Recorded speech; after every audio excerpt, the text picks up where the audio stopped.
କହିଛନ୍ତି ତାଙ୍କର ଷ୍ଟେଟମେଣ୍ଟଟା ସେ କହିଛନ୍ତି ଯେ ଆପଣ ଜଣେ ଜେଲ୍ ଫେରନ୍ତା ଆଉ ଜେଲ୍ ପୁଣି ଥରେ ଜେଲକୁ ପଠାଇବାକୁ ପଡ଼ିବ, ଆପଣ ଆସିବେ ଅଞ୍ଚଳକୁ ଆସିବେ ଭୋଟ ମାଗିବେ। ଗୋଟେ ଡାଲି ଚୋର କଲେକ୍ଟର ଗଞ୍ଜାମ ଥିଲାବେଳେ ତମେ ଜାଣିଥିବ 2010-11 ବେଳେ ଡାଲି ଚୋରରେ ନାଁ ଆସିଥିଲାନି। ଷ୍ଟାଣ୍ଡାର୍ଡ ଲୋକର ଷ୍ଟେଟମେଣ୍ଟ ଦେଖିବା ପାଇଁ ମୁଁ ଯୋଗ୍ୟ ଫିଲ୍ କରୁନଥିଲି ତ ଯୋଉ ଏ କଥାଟା ବଡ଼ ମଜା କଥାଟା ଷ୍ଟାଣ୍ଡାର୍ଡ ଲୋକର ଷ୍ଟେଟମେଣ୍ଟ ଦେଖିବା ପାଇଁ ମୁଁ ଯୋଗ୍ୟ ଫିଲ୍ କରୁନଥିଲି ତ ପ୍ରେସ୍ ମାନେ ପଚାରିଲେ କ'ଣ କହିଲା ନା ଏମିତି କହିଲା ପରେ ମୁଁ ଇନଷ୍ଟାଣ୍ଟ ରିଏକ୍ସନ୍ କରିଥିଲି। ଆଜି ସକାଳେ ବି ମୁଁ ଦେଖିନଥିଲି ଗୋଟେ ୱାର୍ଲଡ ଷ୍ଟାଣ୍ଡାର୍ଡର BBC କି ଗୋଟେ ଭଲ ଷ୍ଟାଣ୍ଡାର୍ଡର କି ଆମେରିକାନ ପ୍ରେସିଡେଣ୍ଟ କି ଇଣ୍ଡିଆନ ପ୍ରାଇମ ମିନିଷ୍ଟର କି ଗୋଟେ ସିନିୟର ମିନିଷ୍ଟର କଥା ଶୁଣିଲେ ସିନା ହବ। ସବଷ୍ଟାଣ୍ଡାର୍ଡ ଲୋକମାନେ କଥା ଶୁଣିବା ପାଇଁ ମୁଁ ସମୟ ନଷ୍ଟ କରେନି। ହେଲେ ଏଇ କଥାଟା ଯେତେବେଳେ ଆସିଛି ଏବେ ଆଉ ଏଇଟା ଗୋଟେ ବହୁତ ଜୋରରେ ଧରୁଛି, ଆକୁ କ୍ଲାରିଫାଇ କରିବାକୁ ପଡ଼ିବ।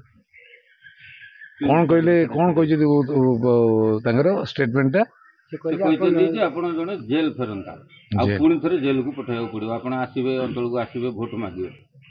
ଜେଲ୍ ଫେରନ୍ତା ତ ବହୁତ ଲୋକ ପଲିଟିକ୍ସରେ, ଏମିତି ମହାତ୍ମା ଗାନ୍ଧୀ ବି ଜେଲ୍ ଯାଇ ଫେରିଥିଲେ, ନେହେରୁ ବି ଫେରିଥିଲେ। ଅଞ୍ଚଳର କିଛି ମୋ ପଞ୍ଚାୟତର ଯୁବକକୁ କହିକି କେସ୍ ତାଙ୍କୁ ଡରାଡରି କରିକି ଯେମିତି ଏବେ ଯେମିତି ମୋତେ ଜେଲ୍ ପଠେଇବି ଆଉ ଥରେ ଧମକ ଦେଉଛନ୍ତି। ସାଧାରଣ ଲୋକ ପୋଲିସକୁ ସବୁବେଳେ ଡରନ୍ତି।